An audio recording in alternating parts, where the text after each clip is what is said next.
Hi, I have no idea how to start this video, but here it is. This video is about my 2008 Apple MacBook. Went ahead, cleared off my desk, did some whatever.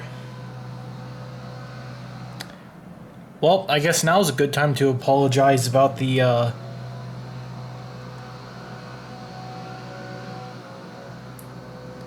power tools outside. There's people here working on stuff, and they just now started actually using power tools since I've gotten home, so sorry.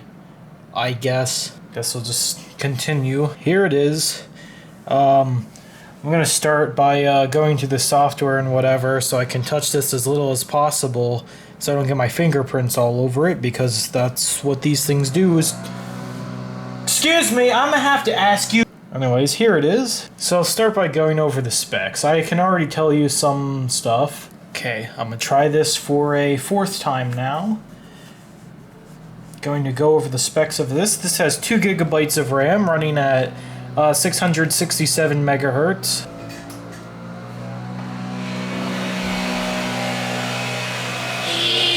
Go in and I guess give you as much information as I can. So these are the basic specs. We have zoom in on this box, okay. Here's the basic specs. Software it's running, it is running Lion 10.7.5, the newest Mac OS that you can load on this. Our display is a built-in LCD display, 1280 by 800. The other huge downside is that anybody that's buying a laptop like this, they know that, well, at least I hope they know, this does not have LED backlighting. This machine does have the little bulbs behind the screen and whatever. Therefore, it will get warm at, I believe, the top and the bottom. This has a 250 gigabyte hard drive. And again, I have it split between these two. And I believe there's part of it that's unpartitioned because I don't know why, actually. And it does have a slot loading super drive. And this is basically everything it supports. Or, well, disk formats that can be written. That's self-explanatory. And then here's the memory. Basic, whatever. I do have plans to get a SSD for this. Oh my god, are they done yet? Anyways, I have plans to get a SSD for this and upgrade it to 4 gigabytes of RAM. Not that I don't believe I've ran into a RAM issue, except for when I'm running Windows, which I'll get into later. And that's only like when I load up stuff that I wouldn't ever be using on this machine in my daily life. But I have 2 1 gigabyte sticks, which I believe is factory on these machines. I will be upgrading it to 2 gigabyte sticks, and maybe even a 4 gig and a 2 gig stick if I can find any of that, but probably not. So out here on the desktop here, I have basically set up to what I use every day. There is a couple of different things that I would like to mention if someone is buying one of these machines or just owns a Mac in general. One of the coolest apps that I found to run on these machines is this. It's called Mac's Fan Control. It does what it sounds like. At the top bar up here, whatever the hell you call it, because I'm too retarded to actually know. At the top here, you can see at the top bar up here, you can see the temperature and as well the RPM of the only fan in this system. You can just go ahead and open it. And this is the application that I use to control my fan speeds. And I really like this because it sits up. I actually like being able to see my temperature and just have all this load in because, well, one, it's good to have better fan control than what your computer normally has, because a lot of computers don't really kick on the fans until it starts overheating and throttling down your performance because it's running so hot and it wants to stay quiet. Here's the settings I have. Here's all the different things you can select here. Obviously it's a CPU fan, so I have it set to measure the CPU, and the fan will start to increase from 50 degrees, which on a machine that is cooling performance acceptable, but it will thermal throttle under extended load, so rendering, I'm gonna try watching YouTube. I haven't tested that yet, but I know the fan will ramp up way high when I watch YouTube videos on this, which again, that's not something I normally do. So I have 80 degrees, which is about thermal throttling temperature as far as I know on most machines. That's when your performance will start to dip. And that's about when I say that's hot enough for it to be. And it'll be right up there at the taskbar showing you your temperatures and whatever at all times. And as you can tell, at idle or looking at a web page or not anything that really takes any processing, you can see it's at about 46, 47 degrees. It usually goes between there. I notice if I have like a web browser open or whatever, which actually is running in the background right now, that's usually around the temperature it stays. Backing out to the desktop. Now I will say if you're buying one of these machines and you plan on using the Mac OS X, you will have, it's starting to become outdated whether you want to believe it or not. This machine's 10 years old now, so if I go to About Firefox up here, I'm running a old version, I'm running a 45.9.0, and I believe it's up to 53 now, 52, something like that. It's running a more outdated browser. Safari basically useless anymore. I have the updated one installed, and yeah, no, definitely not gonna work on anything. I know there's a lot of other Mac browsers out there. Oh great, I'm signed into my school account, so nothing's gonna load in. It's gonna block everything. Oh, what a coincidence. It's all memes, because what else do I look at when I'm at school? This video is restricted. Wow. It's getting up to about 60 degrees trying to load all this stuff in, and why is it missing? There we go. Again, this is my school account, so it's going to block basically every video I have. Yep. Play back a 720p video, which is about the resolution this is. It is now in HD, even though I don't consider 720p to be HD because it looks like trash.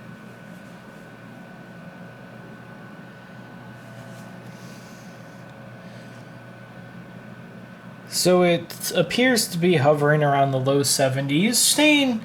You can hear the fans, but if I turn the volume up, that should pretty much drown it out. Which I'll just... G3s. And later, after that, they upgraded to the flat iMac thing with the white plastic. Yeah, those. And, the thing I remember was on the iMac G3s is how you had the keyboard and it had 2 USB ports on each end. So if I turn up the volume to what's pretty reasonable, kind of quiet, I usually would turn it up louder than that. It's just fine. Alright, so getting into what I said about the boot camp and running Windows or whatever earlier. In case you don't know what this is, there is a application built into macOS in the utilities folder called Bootcamp Assistant. Now when you open this, I'm sure it's going to be different for me since I already have it set up. Anyways, well, I can't really go through this, but it allows you to install Windows 7, or I would imagine even a newer Windows, onto your Apple computer. Now, as far as I know, they're still putting this on machines till this day. So if I go ahead and shut down here,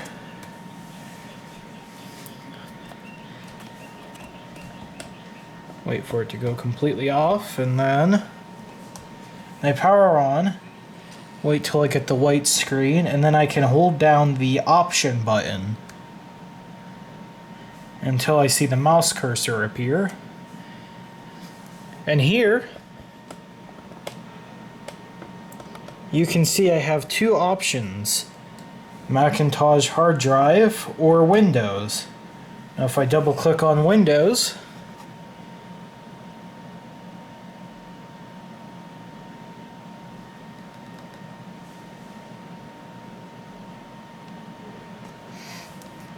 well, oh, there it goes. After double clicking on Windows, this will start booting Windows 7. You will need a Windows install disk to do this, which a lot of people won't have, but I'm sure you can find one. I know a lot of computers come with them, for all anyone actually knows. if you already have a machine running Windows 7. So once you're in here, it's running Windows natively, so it's a generic Windows computer. Now this is where this machine can be modern. macOS is outdated. It doesn't support most apps. The Lion that's installed on this. But if you install Windows 7, you can update it to the newest. You can put the newest updates on it. You can run the newest applications. This has to update, so I might as well make it do that. But you can install the newest versions of Firefox. Literally anything. It's a Windows machine. It's natively running Windows. You can put anything you want on this. Now, I'm having problems. You can create a disk with the drivers on it, but I have problems where when I install that, it'll complete successfully, but when I reboot the computer, it'll say starting Windows, and as soon as the flag starts to show up, the computer will blue screen, and then I'll have to go through the startup repair and uninstall all the drivers that it installed. So I can't get that to work. I've been trying to figure that out. If anybody knows how to get around that or fix it, then let me know, because that would be extremely helpful, because I'd like all the functions of this computer to work, like multi-touch on the trackpad, the buttons up here, and just some other stuff. If you go to each individual exe file, they will work, so I do have things like audio. That's about it. As you can tell, this is a up-to-date version of Firefox. So as you can see, I am running the newest version of Firefox. I actually don't know why it's 32-bit. I mean, is there a 64-bit of this? I don't know why that's there. But this is a 64-bit machine. Again, it is a Core 2 Duo. So I can do all kinds of stuff. I'll go ahead and try YouTube on this. I don't know if it'll work that well, but I guess it's worth a try. Hey, look at that subscriber count. Nice. I think it's actually even playing back smoother than it was on macOS.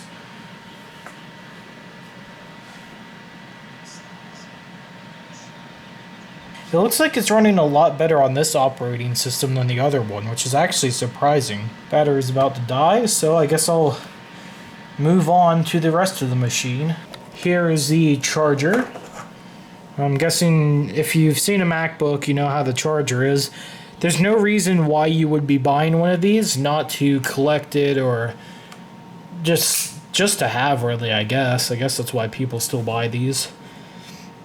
I'd imagine it's mostly collectors, though, because this is, the black, I know, is far more, rare, I guess you could say, even though I wouldn't say they're rare, because there's quite a few of them online, but I'd say it's a lot more rare than the white ones. So this is the Apple charger, you know, generic. I believe this is a first generation MagSafe, 60-watt charger.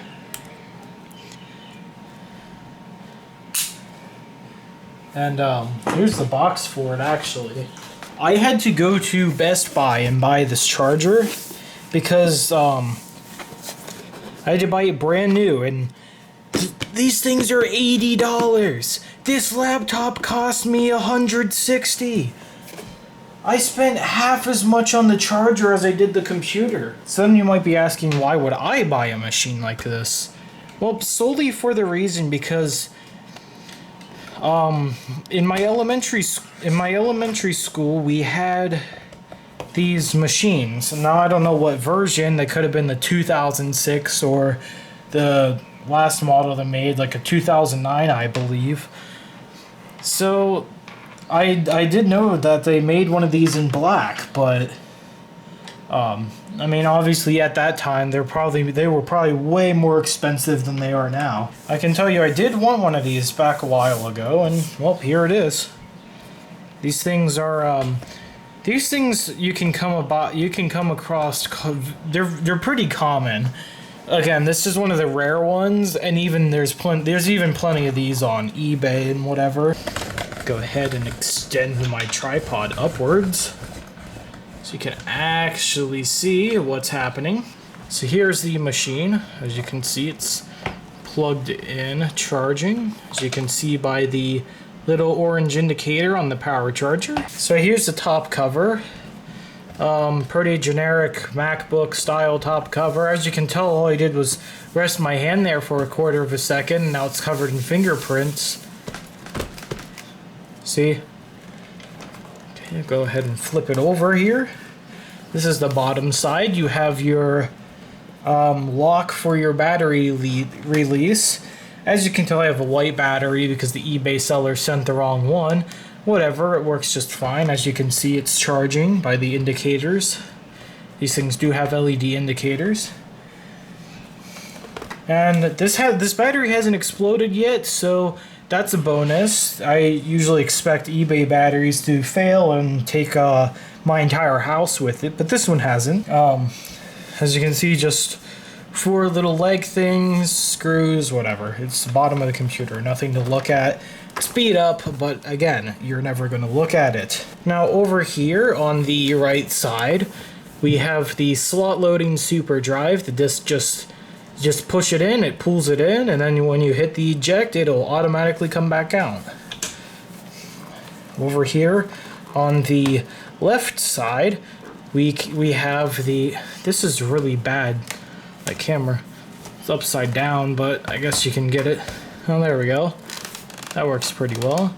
We have the power in, Ethernet, the Apple Display connector or whatever. I believe it's called mini DVI or something like that. I have an adapter for it, but that's for a different Apple machine that I have. Has a FireWire port. Yes, that was still a thing in this time. 2 USB ports. I believe these are USB 2s or whatever. Again, whatever, they work. This one is consumed by a gay little Logitech thing that I use for my wireless mouse. I believe that's a microphone in. I'm not sure what this symbol is supposed to be. It's like 2 arrows pointing at a circle. And then a headphone out and a lock thing. Around to the front of the machine, you can see here we got the little thing to open it, and these magnets are ridiculously strong. I can pick up the whole machine by holding it right here. As you can see right now,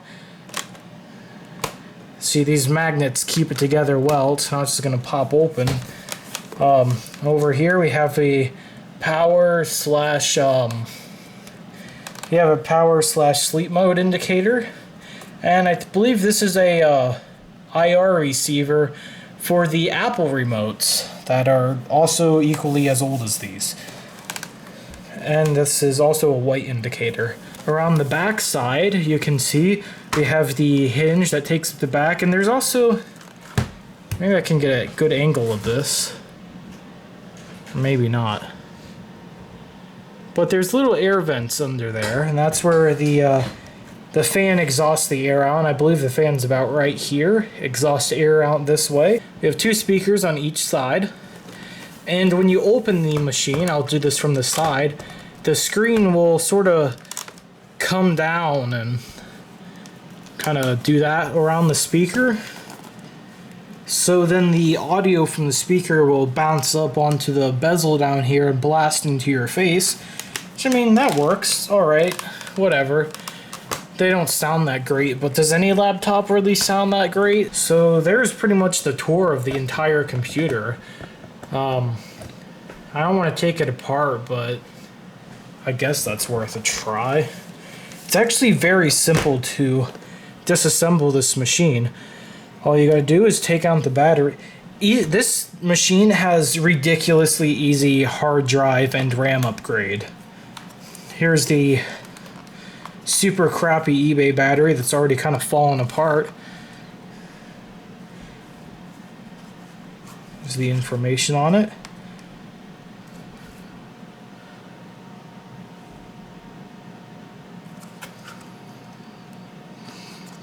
There it is.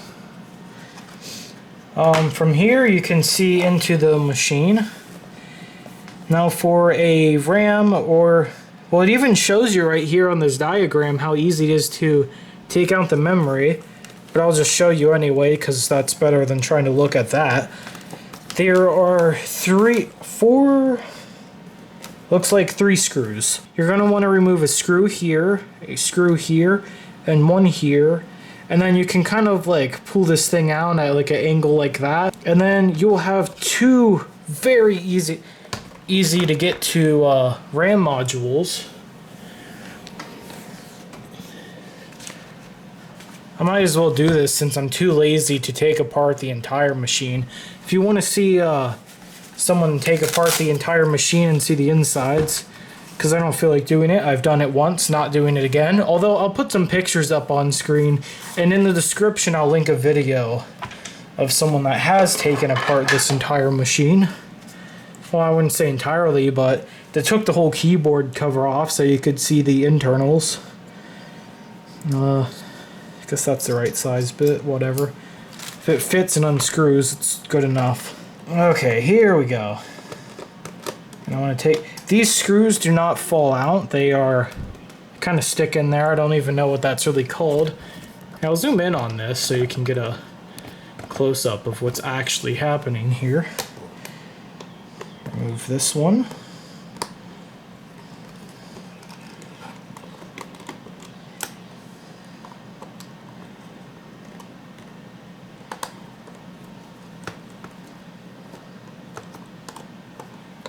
And that was the last screw. So then you can just pull this out. It's kind of like that.